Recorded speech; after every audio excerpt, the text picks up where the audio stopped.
Hey, 12th graders. So we are going to learn our last lesson that we are doing for our exponential modeling unit. So we can't really talk about exponents and exponential modeling without talking about logarithms. Now, before you panic too much, we don't really need to be responsible for very many things about logarithms, but we do need to know its relationship with exponential models, and we need to know mostly how to deal with models that have a logarithm in them. You won't be creating models that have logarithms in them, but you will have models that have logs in them, and you need to know what it means.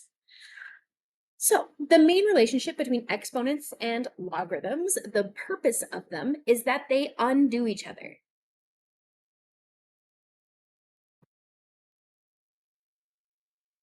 Like multiplication or addition and write it out, and subtraction, multiplication, and division. Exponents and logarithms undo each other. So if you wanted to undo having a variable in the exponent, in order to get that variable out of the exponent to solve for x, you would use logarithms. That is what you learned about in 10th grade. So hopefully it might feel a little dusty, but it's at least in there somewhere. The basic logarithm is described as it's a system. Okay. The deal with logarithms is that they look really scary, but it's really not that complicated as long as you understand how to convert them back between exponential and logarithm form. The way that we need to write undoing exponents can get crazy. And so it's just the notation that looks weird, but I'll explain what I mean. We need to have a system. So log represents this system with a base of A, an input of, let's write x, and then it equals y, right? So we have an input of x, an output of y. The thing that should be a number is a in this case. So it's always going to be log base a number, right? So you can even point to this and say number. Okay. All that means is that a number to the power of y equals x. Those are saying the same thing. So if I knew what my input was, so for instance, if I know that log base 2 of 64 is, and we're going to ask ourselves, what is the answer there?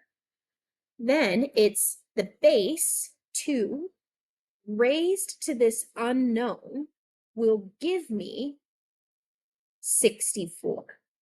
So these are saying the same thing. It's just asking me, hey, I know the answer to this exponent problem. What's the input that gives me that answer? And so we have to have a system, a way of writing out what that system is in order to understand what the thing is that we're missing here. So we use logs. It seems complicated, but it's just because the notation is complicated. There's a way that you can convert from this to this such that I think it's easy, and I call it the spiral. The spiral always starts from the base, goes to the other side of the equal sign, and then comes back. And what that means is it's a spiral to the y, continue the spiral, equals x. So that's always how I convert between the two things. So now I can ask myself, 2 to the what power is 64? Sorry, the sun's coming out behind me. 2 to the what power is 64. And so we can say, okay, 2, 4, 8, 16, 32, 64. Okay, so that's 6. So 6 is the answer to that. So it's 2 to the what power gives me 64, 2 to the 6 power gives me 64. It's just a system that's missing the exponent. Your basic logarithm is like this, where we have a log base of a number and then an input and an output. We have some other logarithms that maybe we've seen in the past. Our common logarithm has a very specific base. The base is 10. So common means that it has a base of 10. Now it still has an input and it still has an output. We can think about it or we rewrite it often, and you can see on your calculator. Actually, you can't see on your calculator. Your calculator does not have a common logarithm. It does have the natural logarithm, which we'll talk about, but if you do control log. It automatically sets up the system to have a base, and you would just put 10 there, and it would be your common logarithm.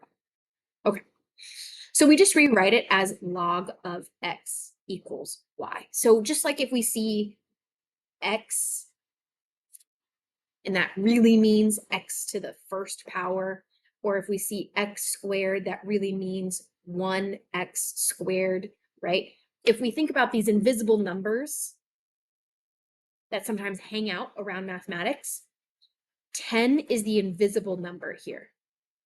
So if we don't have a base, it's actually that it's 10, just like a square root has an invisible 2 up there. For everything else, we have like the cubed root, the fourth root, whatever. We don't write the 2 typically with a square root because it's that invisible number. Okay. If I were to spiral, doom, da-doom, da-doom, that would be 10 to the y equals x. Those are saying the same thing. We're just saying what would be the exponent such that it gives me x. The last type of logarithm that we have is the natural logarithm. The natural logarithm has a different type of base. It's still a log base something, but the base is our Euler's number e. Euler's number is like 2.71 something, something, something. So it has a very specific number that goes with it. It's called the natural logarithm because Euler's number shows up naturally very often. And especially then undoing exponential growth with Euler's number, a log base e, a natural log, is something that shows up in nature quite a bit.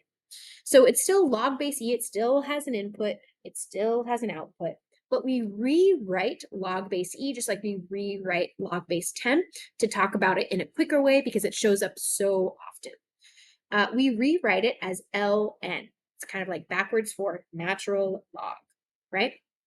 ln still has an input, still has an output. That's your invisible log base e, right? So that's the notation means this. If I were to spiral, what that means is e to the what will give me that input.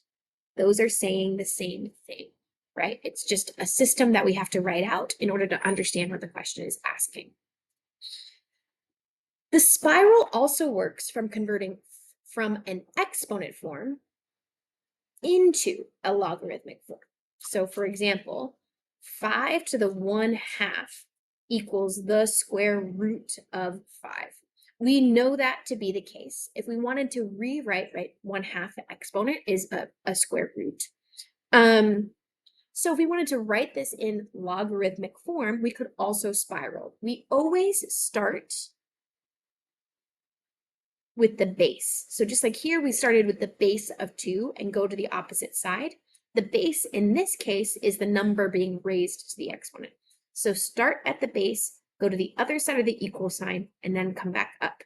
And that's the order in which you write out the logarithm. Log base 5 of the square root of 5, following that pace or that journey, equals 1/2. Because this is asking 5 to the what power would give me square root of 5. That's what logs are asking. Okay, let's try it one more time. Natural log of x equals -2. So if I wanted to solve for x in this case, I would spiral from the base across the equal sign and then back. The invisible base here is e. So it would be e to the -2 equals x, right? Just following that order that we have. Then you could answer it by just saying, oh, that's just e to the -2. If I wanted to solve for this,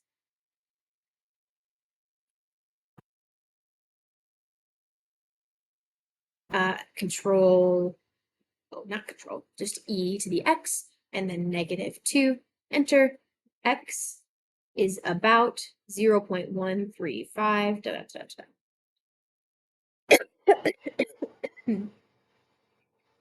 So that's how the spiral works. It goes back and forth between exponent. We could have, let me see, right? Like here is a great example where it doesn't necessarily have the exponent piece on the left-hand side or the log on the left-hand side. We've done a lot of starting on the left hand, move to the right side, and then back up.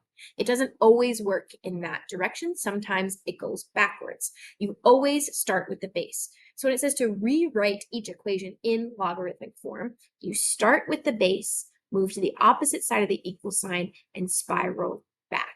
Right? That's how that works. Notice the spiral has moved in a different direction, but it's because the base was on the other side, right?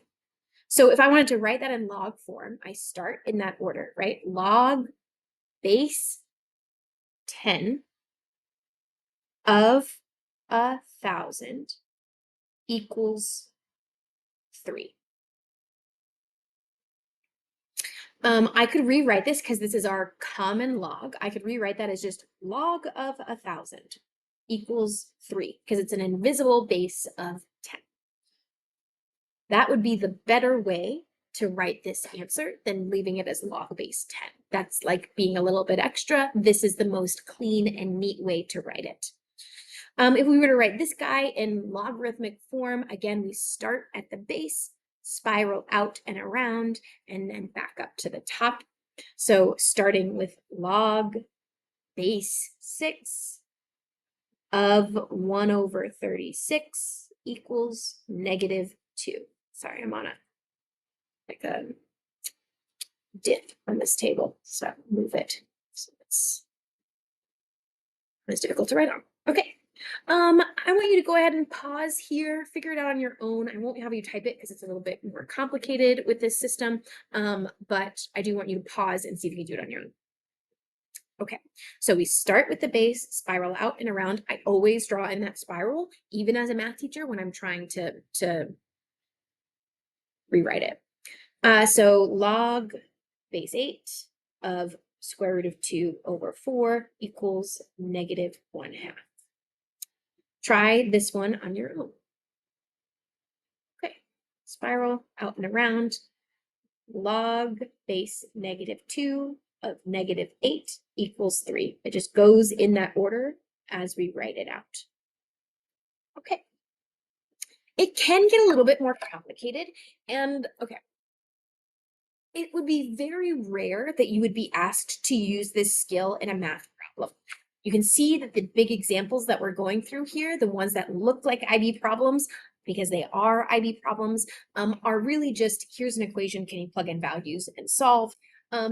There are every once in a while problems that require you to know this skill. So in this class, it does say on the guide for this class where it lists out all the things that I have to teach you, it does say that you need to know how to convert back and forth between exponent and logarithm form.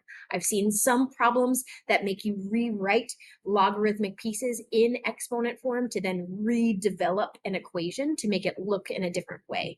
But it's very rare that I've seen those types of problems.